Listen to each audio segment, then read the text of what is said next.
মধ্যপ্রাচ্যের উত্তেজনায় যেন আগুন ঢালল ইরান। সরাসরি ইসরায়েলি প্রধানমন্ত্রী বেঞ্জামিন নেতানিয়াহুর সরকারি বাসভবন লক্ষ্য করে 50টি ব্যালিস্টিক ক্ষেপণাস্ত্র ছুড়েছে তেহরান। রোববার 15 জুন সন্ধ্যার আগে ভয়াবহ এ হামলার খবর নিশ্চিত করেছে ইরানি সংবাদ মাধ্যম পার্স টুডে। সংস্থাটির বাংলা বিভাগের সম্পাদক আশরাফুর রহমান জানান, ক্ষেপণাস্ত্রগুলোর কিছু অংশ সরাসরি নেতানিয়াহুর বাড়ির দিকে ছোড়া হয়। এদিকে আল জাজিরা ও এএফপি জানিয়েছে, হামলার পরপরই ইসরায়েল জুড়ে সাইরেন বেজে ওঠে। সেনাবাহিনী জনগণকে আশ্রয় যেতে নির্দেশ দেয়। পাল্টা প্রতিরোধে আকাশ প্রতিরক্ষা ইউনিট ক্ষেপণাস্ত্র ঠেকানোর চেষ্টা চালালেও অনেকটা ক্ষয়ক্ষতির আশঙ্কা করা হচ্ছে। ইরনার বরাতে বলা হয়, এই হামলা ইরানের প্রতিশোধমূলক অভিযানের অংশ। এর আগের রাতেও ইসরায়েলের সামরিক ঘাঁটি ও জ্বালানি স্থাপনায় ড্রোন ও ক্ষেপণাস্ত্র হামলা চালিয়েছিল ইরান। এমন পরিস্থিতিতে আন্তর্জাতিক মহলে চরম উদ্বেগ দেখা দিয়েছে।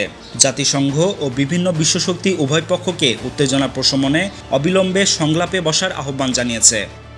নিউজ ডেস্ক, প্রতিফলন।